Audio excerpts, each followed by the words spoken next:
So what is current situation in Serbia regarding refugees, and can you explain the role of your organization in it? And if you can explain how the situation changed during COVID-19. I mean, the role of our organization there is kind of easy because we have no people at all at this moment. There is only one random volunteer that is keeping himself in safe in Belgrade, so he's collecting information, let's say. But we are actually, since now I will say almost 1 month ago, all the volunteers left the country and we stopped the new volunteers going into Serbia. So we have to stop the whole operations.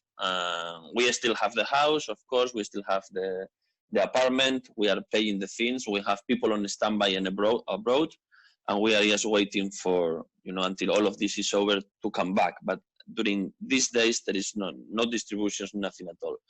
All how we are getting information and all of this is through the previous volunteers, all the people that we have and our friends on Facebook. So through them and through some journalists, Serbian journalists, we know more or less how's the situation inside the camps and the numbers and this kind of thing. So at this moment, in compare with the last month, at this moment there is 8,600 people inside the camps. Last month was between 6,500. So that means that in the last month they managed to put inside the camps close to 2,000 people out of, going to the jungles and finding everyone, putting in buses and sending them into camps. Perfect. So what is the current situation at the borders? Are people still on the move? So as you can imagine, because of all the camps guarded by the army, it's kind of difficult for them to leave the places. But we know as well that they are kind of clever. So in some places they are managing to leave the camps. There was a big try of people, let's say, trying to get out of different camps. We know from Adasevci, from Karnicha, from different spots. At one point, some people managed to leave the camps, and of course, out of the 2,000 that they managed to put inside the camps as well, there is some people that they remain out of the camp somehow, we know of people that it's already in Ljubljana since 6-7 days ago. They are already around the area, and we saw last week already 3 people that they reached Milan. Friends of us that we know that they are there, they arrive and they call volunteers. So we can see that there is still people crossing. Of course, in much more another levels of movements of people, but definitely there is still people going and people crossing, but in a very small scale. Yeah. What was response from European Union for future preventions of virus, and what were the measures of global organizations in relation to the position of refugees? I mean, that's a question that I think that is still all on the process, no? European Union is changing policies almost every day, like the Spanish government, and the adaptation of all of this.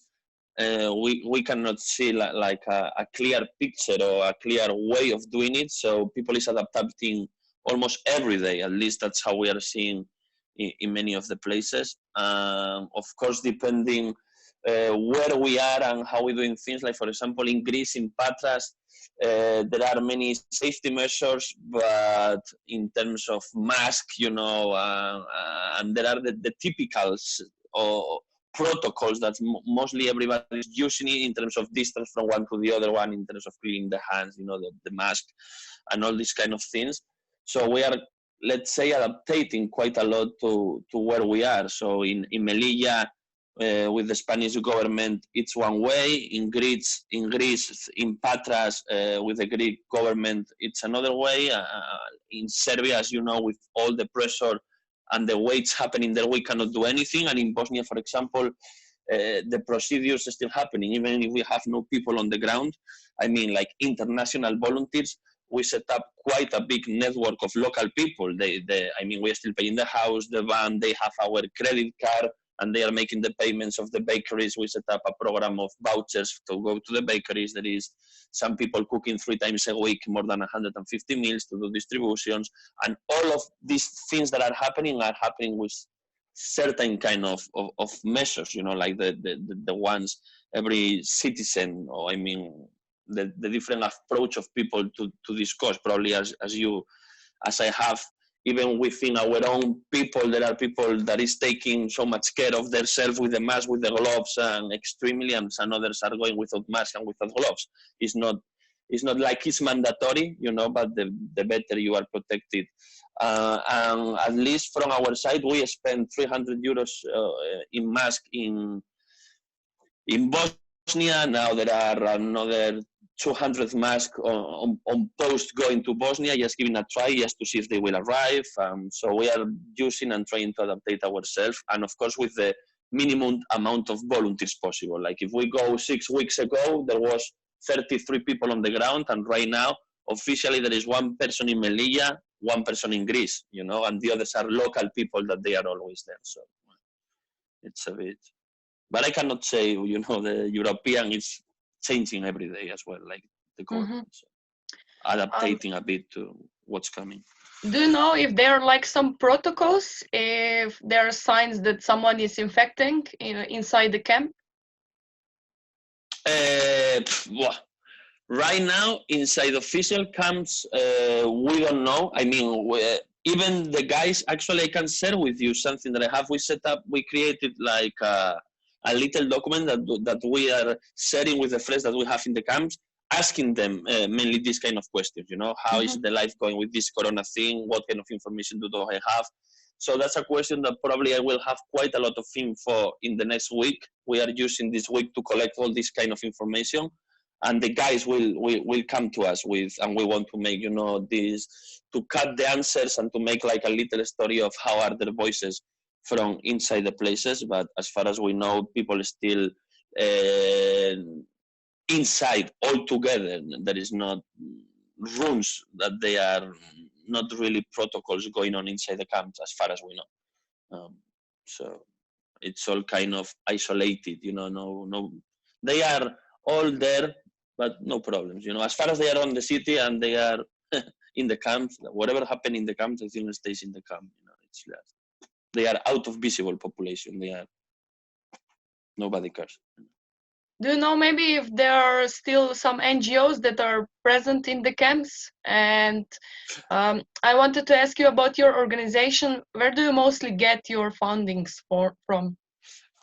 I mean, in the camps, as you know, probably the organizations that are like these big ones, like IOM, MSF, DRC, they are, I mean, I don't want to put IOM and MSF in the same level, of course. But anyway, the big ones, they are still around somehow. Like we know that DRC officially is supposed to still going with the outreach teams around Bosnia, But for example, MSF in Serbia, they just closed the whole operation. They closed the main, everything now is through Bosnia, but they closed in the city center of Belgrade. They've removed the clinic and they removed all these things. So they are still around. There is less presence of people working in the camps, that's for sure. And even we know that there are some workers, what I mentioned about the 12 days of people that is working in one shift inside the camp, that we know about some workers that they are already quitting because of the pressure they are having. And commissary, they don't have enough workers, to deal with all these problems. And about the funding, how we get it, is something that is changing quite a lot. And right now we are getting funds from it's all private donations. So let's say that we are not getting money from any government so far or anything like that. So it's just foundations and things like that. And we have, let's say, 3 main donors, European Civic Forum and Catch a Smile. Those 2 are giving us monthly like 1,000 euros every month. And that's something that is very important for us, to have people. We prefer, someone who gives you 1,000 euros every month for a year than someone that comes with 15,000 euros and they disappear. I don't know if you mean, because it's really important for us to have this monthly, income of money. So it's all about private donations. And so then there comes, there is the option to ask for funds to a specific project because they are supporting something. So we write the projects and we send them. Sometimes we get 5,000 euros for something specific, another 5,000 for something specific. But in terms of fixed money that we have every month. It's mainly through Catch Smile and European Civic Forum. That is 2,000, and then another 1,000 of them from all the others. So we can say that fixed money every month we have around 4,000 euros, more or less. Yeah, that's what it is. How local people sees migrants, and did their view of migrants change during COVID-19?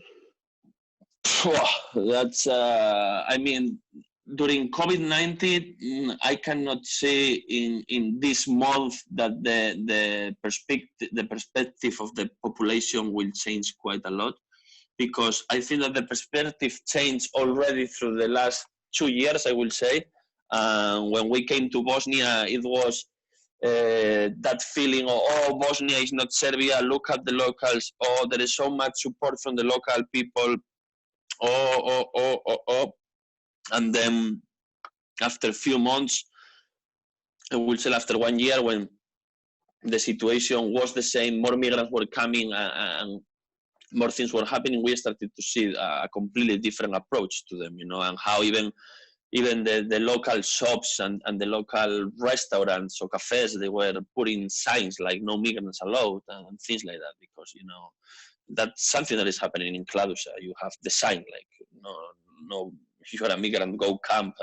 And we have cases of volunteers going inside a place to ask for a coffee, and the owner of the place is telling him go camp because it's a volunteer that looks a bit like a brother or something like that. So it's something that we were even experienced within ourselves. But I cannot really see that it's a big change of feeling towards them during the Corona time, because even during Corona time, all of them or most of them, they are in the camps and they are less visible to the population. So in little places like Velika, like Sid, for example, in Serbia, probably for the population it's better because they have much more control on them and they are not seen on the street, and that's mainly why they have the camps and all this set up, so they are not visible and they don't have to deal with them, So probably Corona is something interesting for them because they are not visible. They are even more isolated than before. That's what I think. And my last question is, what is most urgent needed in the camps, and how can wider society support your organization? You already mentioned some, but... Yeah, when you mention in the camps, it comes to me, always this Serbian-Bosnia thing, because, that's what we are dealing with. And there are so much difference between this Serbia and this Bosnia thing anyway, but definitely, even if they say that they don't have, and they have to be using 2 different types of clothes for the whole time because they don't have the chance to go and pick up more clothes or whatever, what is causing at the end fights and things like that is food. And when you see that someone that is running a camp is desperate, asking for NGOs out of their thing, that they need food somehow because people is fighting at night because there is not enough food, it's clearly a sign that probably is the biggest concern inside the camps, probably food. Then if we go into health, sanitation and all of this, probably we will find gaps. But you can go to bed kind of dirty, but if your stomach is full, more or less you fall asleep kind of alright. But if you go to bed hungry, things are not you are not really in the right way. You know what I mean? It's a big concern. And when we know from people that is working inside that it's a big concern, it is. And from the brothers that they tell us, they send us information, and we are hungry. It's and many times it's kind of difficult because you get the men, they are inside a camp right now. It's not like they are in the jungle, and you see that we cannot do absolutely anything. It's just this big wall, like a fence, a prison, like we cannot get inside. So we are setting up things for them when they get out of Miral camp in Bosnia. It's okay, no problem. But in Serbia, they cannot get out of any place. So there's nothing to do, But in Bosnia, it's okay. At least in Miral, so far they can leave the places. We can make distributions outside of the place. It's okay. It's not like in Serbia that you have the army there and you cannot do anything. So there is still difference in both countries, and still, of course, difference in the way we can operate in both places. I don't know. It's a bit like that these days. So we will see how it goes. This crazy Corona thing. Okay, thank you.